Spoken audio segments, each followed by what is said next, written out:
Welcome back to The Nervous Truth Network.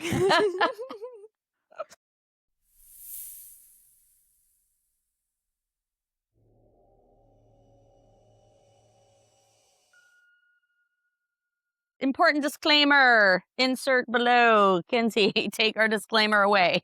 So this episode, we're going to be talking about neuroplastic pain.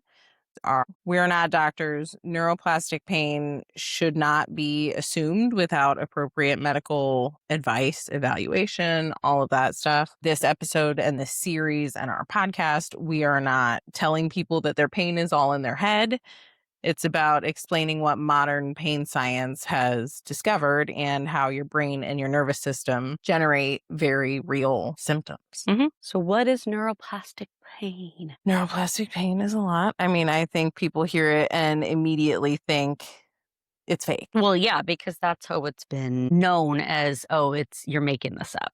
Mm-hmm. You're just saying that you're in pain. You're not really in pain. You're mentally ill, things like that. They always wanted to say it went back to mental illness. Yeah, neuroplastic pain is real pain. The difference is not whether or not the pain exists, it's what's creating it. And with neuroplastic pain, your brain is creating that pain.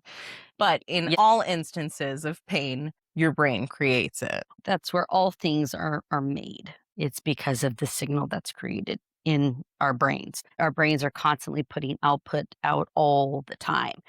I should be responding this way because this happened. I need to do this because this happened. It's constantly assessing information and then making decisions based off of those predictions and assessments. Yep. And if it assesses wrong, then it could be sending information to the wrong place at the wrong time when it's not really needed. Yeah, I mean, pain isn't always caused by damage. It's like you said, it's just an output from the brain and it creates pain when it thinks protection is necessary. I had a very painful week because I was very stressed out and my brain was trying to protect me from all my stress and from everything that I had circulating in my head. My brain was trying to protect me, but in reality, I'm not being chased by a lion. There's not any imminent threat to me and I am safe. So I need to tell my brain that I'm safe so that it knows because my brain doesn't know. I think that's so interesting that that's what our brain feels like safety looks like. I was like, how does a brain make the decision that pain signals, that's the way to keep them safe? It's trying to get you to slow down. How are you keeping me safe there by making me in pain? Right? I don't get how the brain logics that. I mean, I ain't good at math, but that ain't mathin'. I know. If the brain could send us a text. Yeah.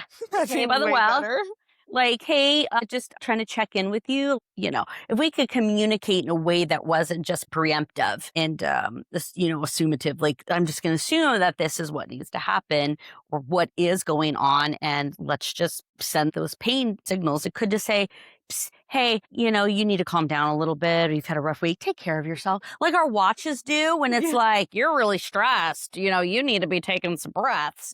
I wish our nervous system did the same thing, because then I could be like, oh, yeah, okay, let me just take a sec before it decides I'm just going to give all these pain signals to force them into submission. It's like we've talked about previously with predictive processing, predictive programming. We've got an outdated software system, but we're not properly processing things. So for me, my neuroplastic pain is 100% suppressed anger, suppressed feelings, unsaid words. It's all of these things, which is why with this journey, I've become much more open. It's not that everybody needs to hear my story. It's that I can talk productively about problems before they become problems. I can talk without building resentment because I had so much resentment towards so many people, and it was predictive programming. So if somebody said something that alerted my brain to, oh, we've heard this before, is it anxiety? I told you I went to the ER this week. I had chest pain, shortness of breath. In triage, they asked me if it could be anxiety. And I was like, no, actually, because I went to urgent care before I came here. They told me I needed to go to the ER. I said, I'll drive myself. And then I went home. I second guessed them because I thought they were wrong. I did a 20-minute meditation that was a body scan to see if I could move the symptoms, to see if they moved at all, if I didn't care what happened. And I'm like, my chest pain, that's still there. And I still can't get enough air. what do you know, bronchitis. But it was interesting that she's like, could this be anxiety? Because that is symptoms that your brain creates when you're stressed. Shortness of breath was one of my previous neuroplastic pain symptoms that I've worked on a lot. So me having that, I'm like, oh, it's going to be fine. But I told myself it was going to be fine for 3 weeks, and it clearly was not getting better. Because I'm like, oh, I can fix everything with a meditation. But when I can't fix something with meditation, away. right, when I can't meditate it away, I should probably head to the ER. Yeah, because then obviously you've done everything that you can to work through if it is neuroplastic pain, if this is a pain signal in respect of fight or flight type of receptors and responses, or is this truly a medical situation that needs antibiotics or a breathing treatment or things like that, outside of just meditation, which was helping to calm a different part of it, but it wasn't obviously fixing it because that wasn't what needed to be fixed. That wasn't the problem. Right. But again, kind of going back to like, those pain receptors and those signals that our brain sends us in danger. It's the same thing, with phantom limb, when somebody feels like I'm still receiving signals to an area that's no longer present. The brain is still saying something's going on in that area and I need to send a message to an area that doesn't literally exist. It's the same with wounded warriors and athletes finishing games on broken bones. It's harder to send a signal when something's wrong, when that much chemical release in regards to like, why can't I think of the word? When we get that ramp of like release of chemicals.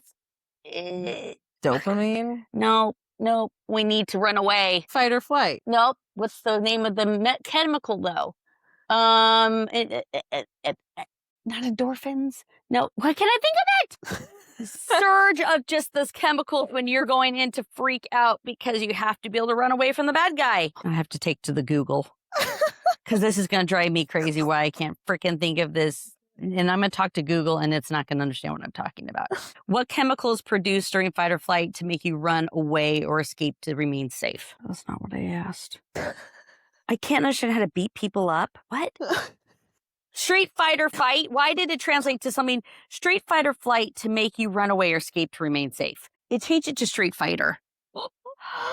What chemical is released in your body during fight or flight to make you have to run away to stay safe? Adrenaline. Oh. I could literally not think of that word. Yes, because it's hard when you're getting that release of adrenaline. That's why I think athletes and people are running on broken bones, is because they have so much adrenaline running through their body that the brain is going, I have to survive, because that's what part of adrenaline is if some guy's chasing me, I don't care if I have a broken ankle, I'm going to try to do what I have to do. And that's why a lot of times you don't feel pain during those things, is because your brain's going, forget about the broken ankle. We have got to get away. We have to run down the street. We have to get help. So it doesn't make that connection to physical pain and what needs to do, which is survival. That's why you don't feel that until after the adrenaline has worn off. And then you're going, oh my gosh, I can feel that pain now. It's because now your brain, everything's calming down. It's coming out of fight or flight, which means then the signals can now break through, move through the way that they need to, but you can also interpret them as pain now because those things are not blocking. Like I fell last night, but she wasn't running from in a scary movie. I was walking up the stairs and I tripped. She literally just walking, but my brain could immediately tell me I was in pain because I wasn't in danger. Fight or flight. I Yeah. wasn't in danger and running from something. So my brain's like, ouch. Ow, you hurt yourself. Oh dear, take it easy. Don't walk on this and ice something, because again, yeah, you're not in that situation. So it doesn't always mean that everything is not always a physical manifestation. It's not always the broken ankle or whatever it is. So if it's not the physical, if it's not like they pull up an x-ray, yep, you broke that ankle, right? Then what is it? I mean, pain doesn't always equal physical damage, and physical damage does not always equal But I think that's what we've always been taught. Yeah. I mean, at least that's what I always thought. Like, okay, physical, anything, any kind of pain meant bad. you're dying, something, you got a disease, you got an illness, something. That's what I always knew it to be. And I think that's what doctors are taught too. Doctors are taught that if there's pain, then there must be an injury. My doctor is just an anomaly because he's like, no, that doesn't mean that there's an injury. That means that your brain is telling you something's wrong. Why? And it's obviously something that they're not going to find on objective testing. It's not going to come up on an MRI. Half of my pain didn't ever come up on an MRI. It's not going to come up on a nerve conduction test. Mine also didn't do that. I had the tingles, but they couldn't see them because it was my brain doing it. They were there, but they weren't there. I don't even know. That sounds crazy. It does feel crazy. So, but that's the thing is, that's why so many people have been made to feel crazy by providers, because when that person comes back and goes, we can't find anything. Right. And yet that doesn't suddenly make your symptoms all go away. Like, oh, you can't find anything on the record. Oh, feeling better already. No, for me, that made them worse. Yeah. Because now you're like, well, now I feel crazy and I feel disvalidated and I feel like, where do I go next when everyone's just looking at you going, Mom? Well, they're going to give you an anxiety medicine if they do anything like they did to me. They're going to be like, take this little pill and you will just feel all better. So let's talk. Do we want to talk a little bit about, because we're talking about neuroplastic pain. We're talking about, these things like that. Let's talk a little bit about some of our books before we kind of get into talking about like what neuroplastic pain looks like, some of the most common diagnoses that we can kind of see within neuroplasticity. Unlearn Your Pain by Howard Schubner is how I first learned about neuroplastic pain. This is his newest version. I read the last version, the college textbook version. The giant workbook thing, tabs and notes and all the things. But this book really explains it. And it's not just with neuroplastic pain. I mean, technically it is, but it's chronic pain, it's fatigue, it's anxiety, it's depression. This has healed a lot of my mental stuff too, my loneliness, all of that. It's just healed me as a person. Yeah. So of course we have Schubner, Alan Gordon. Alan Gordon, The Way Out. That was a really good one. So I think he talked about it in this one too, but he talks about the Boulder back pain study. Yes. That Dr. Schubner did with Alan Gordon in Boulder, Colorado. Yes. And I got more about that in Alan Gordon's book that I hadn't got from Schubner's book. And I was like, it's like linking putting it all together. Yeah. There's another one, Adrian Lowe, Why Do I Hurt? So Adrian Lowe, I think he's a physical therapist. That one is a book that I have passed out to a few people in my life because it dumbs this down on another level. It talks about the lion chasing you.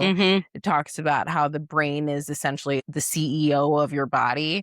So that's just a really easy way to understand it. It's a quick book. Yeah. And with the lion chasing you, and then Alan Gordon talks a lot about like the smoke detector. I mean, we've all had those in our house when the batteries die, and then it's just constantly making that noise.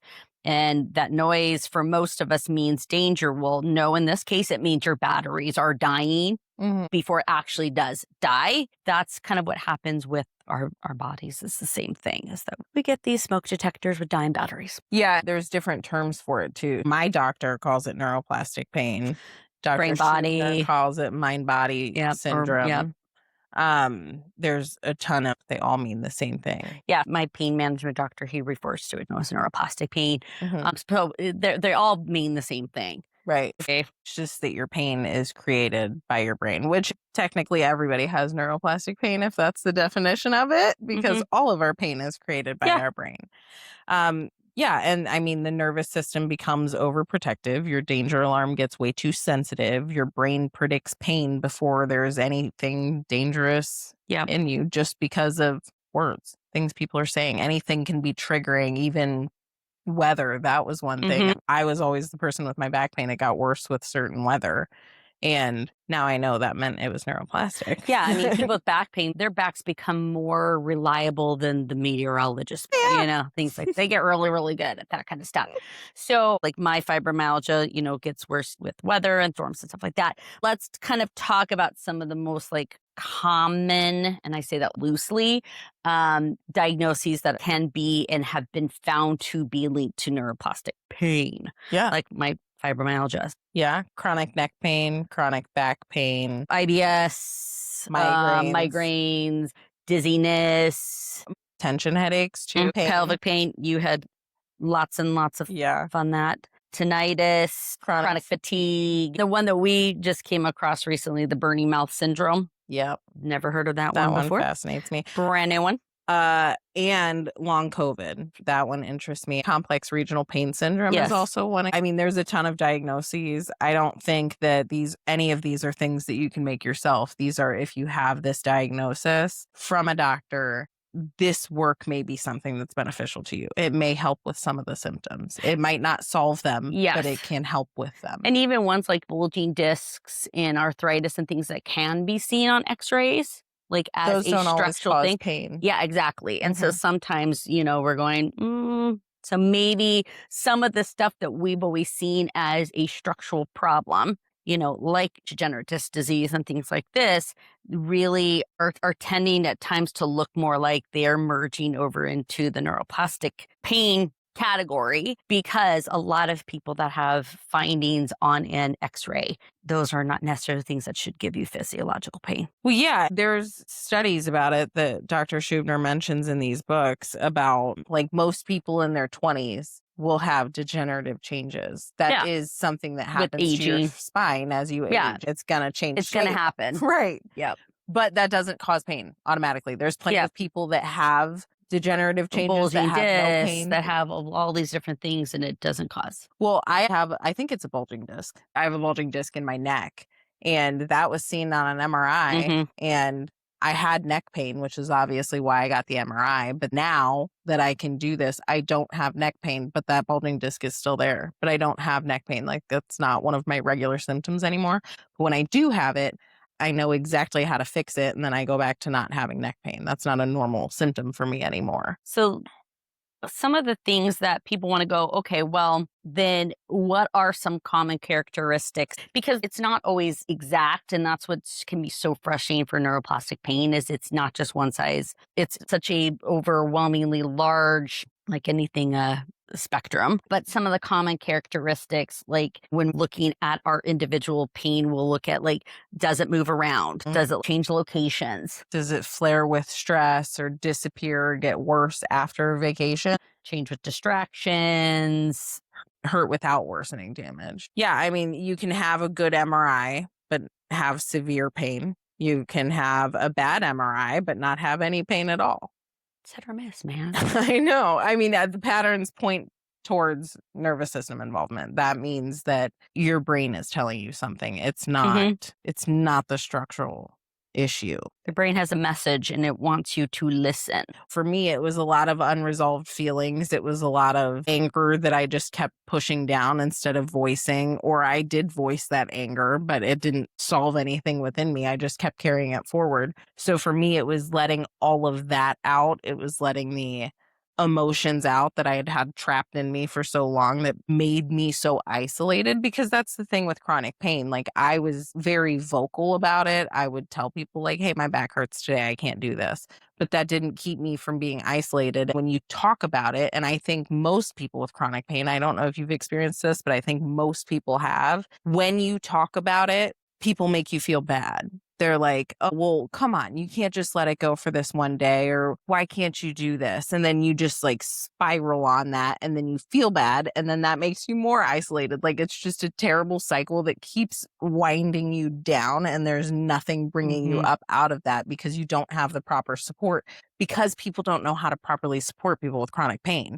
People with chronic pain have to support themselves, but in the right way. They have to work through this stuff to get to the other side of it. But nobody tells you how to work through this stuff. They're just like, deal with it, move on, pull up your bootstraps, like, keep going. And I agree. Life is going to keep moving forward, and you're going to keep falling behind as long as you're living in the past and living in your pain. But there are ways to get out of it. That's why I was so obsessed with Unlearn Your Pain, because it lays out all of the therapy exercises. I didn't have to go to a therapist and be like, tell me it's going to be all better. I didn't have to have a therapist either tell me that I was doing everything right, telling me I was doing things wrong, giving me tools, because I got the tools on my own, because Howard Schubner put them in his books. And I could do those therapies alone. It was writing exercises. Not that there's anything wrong with therapy.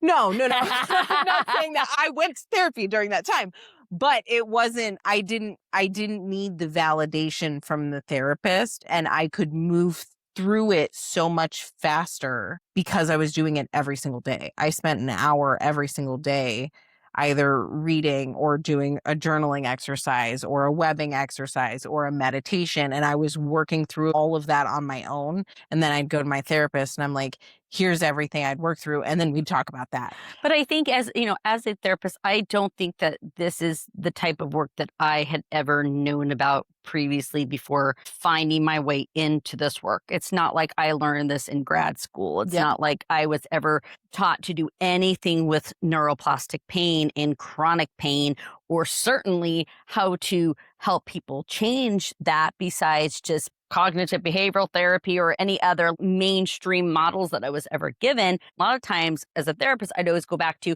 well, it sounds medical. Keep consulting with your medical doctor, because I'm like, I don't know how I'm supposed to, besides just validating them and trying to support them with coping mechanisms. I didn't know what else to give these people. I didn't have the knowledge. I didn't have the resources to support somebody in this situation, let alone myself, until I started learning how to do a lot of this work, not only on my own, but with other people so that they could heal their pain to some level, because it may not be 100%. And of course, you might have breakthrough and flare-ups. It's truly neuroplastic pain. You're going to see some level of reprieve, depending on how much work you truly do. And I think that that's the hope of this, is to, because people with individual mental health, chronic pain, anything of those, one of the constant threads and themes that we see that bind those all together is this feeling of hopelessness. It's never going to improve. It's never going to change. I'm never going to feel better. And so I think with this particular work, I think should instill some level of hope that maybe I can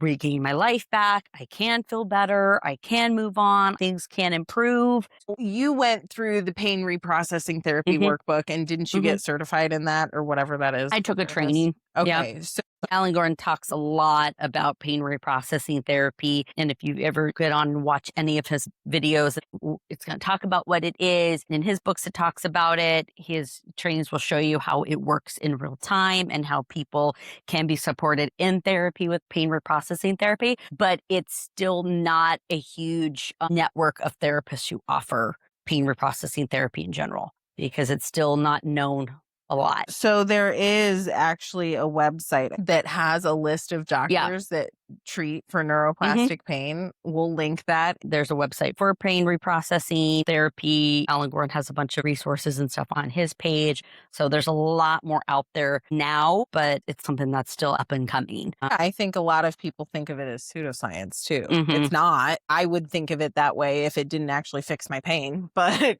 since it fixed my pain, I know that it's not pseudoscience. It's real science. And it does work, but you have to do the work behind that. Well, I think that almost everything that we do, especially from a mental health perspective, it is that placebo. It is, everything has to be built on, do I buy into this? Even if I'm not doing pain reprocessing with clients and I'm doing any other type, there has to be this buy-in that I can get better. I'm willing to do anything it takes to get better. I'm bought into this process and bought in with this person to teach me this and hopefully help me to learn to heal myself. There has to be that belief in general. Why do you think hope is so important? Faith is so important. All of these things that ground us are essential in human healing or the human improved condition. We have to have some level of, I drank the Kool-Aid on it. I believe it. I know it can happen, because that is part of what helps us to heal, is that we are then reprogramming from nothing's ever going to help, nothing's ever going to get better, to now, yep, I think this can happen. And now, yep, this is helping me. This is doing what I need it to do to feel better. That's a requirement in healing. And I didn't start out with that. I didn't start out in this with hope of I can fix it and it's all going to be better and I'm never going to have pain again. I started out with, I don't want to do what I'm doing. This hurts too much, so let me try something else. I was making the fear worse and worse. But you're feeding into that fear cycle, and that fear cycle is what makes a lot of our pain worse. Yep.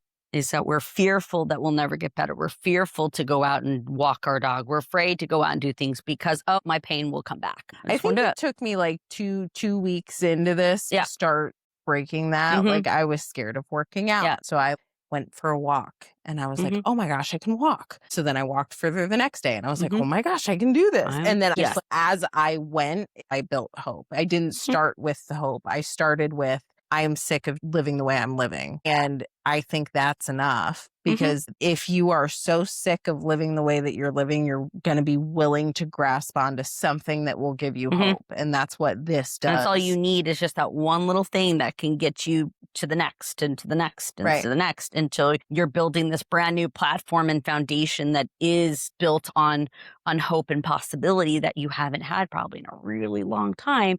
And you're finally going, I can see maybe a possibility without as much pain. I think it's empowering too because you're Yeah. building it on your own. I could journal, I could work through these things Mhm. on my own. 'Cause I think that's the point in therapy and literally anything. You just have to acquire more skills. You acquire Mhm. skills as you go and you put more tools in your tool belt. I feel like my tool belt's full at this point. We learn tools, but we have to recognize when we have bad tools. How are you coping with your fear? Are you pushing it away or are you working through it and continuing to do what you're scared of? The Okay. problem I see a lot with clients is that they get too many tools, and anybody who has a bunch of tools in their garage and they're like, I don't know how to use any of them. I don't know which one to get. What's the point in having a bazillion tools if you don't have the basic ability to utilize any of them or the confidence to utilize anything because they're afraid, oh my gosh, I'm going to do something and I'm going to hurt myself because I'm using this tool incorrectly. So that's part of it. It's not about how many tools you have, it's how do you actually utilize the tools that you have, because that's the problem, is being able to apply them into your life and actually make them work for you and not just have a bunch of tools to stare at, but I do nothing with any of them. I have to be able to know what each one does, and I'm actually practicing that craft. So with you seeing patients, when you see people not utilizing tools, say it's breathing, say it's meditating, whatever you're teaching somebody of how to cope with something, and then they come back next week and they're like, yeah, I didn't utilize it. Do you think that that's more so laziness or do you think that that's fear? Because I think that it's fear. And then I have a ton of empathy and I feel bad for people because I'm like, I understand why you can't do this, but like, here, let's do this together. Yeah. I mean, I always ask them, okay, well, if you did, what was the barrier that got in the way of you doing that? And then a lot of times it may just be like, oh, this is not a part of my practice, so I don't remember to do it. Maybe it's about executive functioning skills, and we have to kind of harness a little bit of time to kind of strengthen those up. If it's, hey, I guess when I learned it, I didn't really, once I got to actually using the skill, I went, I don't remember how to utilize it correctly. Or there's some people that are like, if it's not going to fix it, if it's not going to be the cure, if it's not going to be the thing that is done perfectly, I don't want to do it at all. Right? Go big or go home. And so I think that there's lots of reasons that people don't end up putting their skills into effect. But that's something to root out is, yeah, is that an emotional thing? Is that a trauma thing? Is that an executive functioning thing? Is that because, yeah, you're like, I have ADHD and, I get distracted and, so I think that there's going to be lots and lots of different reasons. But yeah, I always tell people like, hey, you need to start doing this. And yes, it doesn't feel natural and it feels weird. Oh, yeah. To do this. And you're like, it can feel cheesy. It can feel stupid. It can feel all the things. And that's totally normal Yeah. because you're doing something that is completely different and it's outside your wheelhouse. And so your brain immediately wants to go, it's wrong because it's different. But different doesn't always mean wrong. It just simply means different. It means you just have to assimilate and get acclimated to that change. And then again, that's going to feel normal. But right now, yeah, it's a little not. That's why we're really trying to identify what is neuroplastic pains. I always tell people you can't change what you don't see and what you don't know. If you don't know that this exists and you don't know that this is even a possibility, how do you change it? That's why I think we were wanting to talk so people have a general understanding of what this is so that now they can at least start to identify the possibility that it could be neuroplastic in nature. Right. And we'll be sharing our stories to help you guys think about your own and think about what created your pain, what created your symptoms, how did you end up where you are, just by understanding how we ended up where we are now being on this journey so that you guys can join us on the journey too. Because like we said, if pain can be learned, can be unlearned. That's what neuroplasticity is. It's not Mhm. positive thinking. Yep. It's not pretending. It's actually rewiring your brain. That's the beauty of neuroplasticity, Mhm. is that we have that ability to change and do things in a completely different way than we ever had before. But to do that, this doesn't just happen on its own. No. We have to do that work to make that thing happen. Doing the skills and doing the work and reading and doing all the exercises is part of actually making the change and not just reading the book and expecting that will happen, because still needs that application. If you're reading the book and you're buying in, if you're buying into this stuff, it's going to transform you. I literally think this stuff could work for everybody, whether or not you have pain. I think it. Well, because there's lots of other applications. Right. Well, like we talked about, it's habits, it's personality, it's just literally who we are. Mm-hmm. And we're created by our brains Yeah. more so than anything else. We're created by what we do. And so if we do something new, we're going to change, even if we're not completely aware of it, because anything new and different changes us. Like I said, we're going to link all of the books that we mentioned. We're going to link some other things for you to go to. Help you dive deeper if you want to. And if you don't want to dive deeper just yet, then just hold on until we post our stories, and then maybe you'll want to. You'll want to. Yeah. Because you'll be like, I get it. Okay. I've So been just there. remember, one stumble isn't stuck, It's just a signal, not the not end. the end. No. All right. See you guys in the next time. Bye.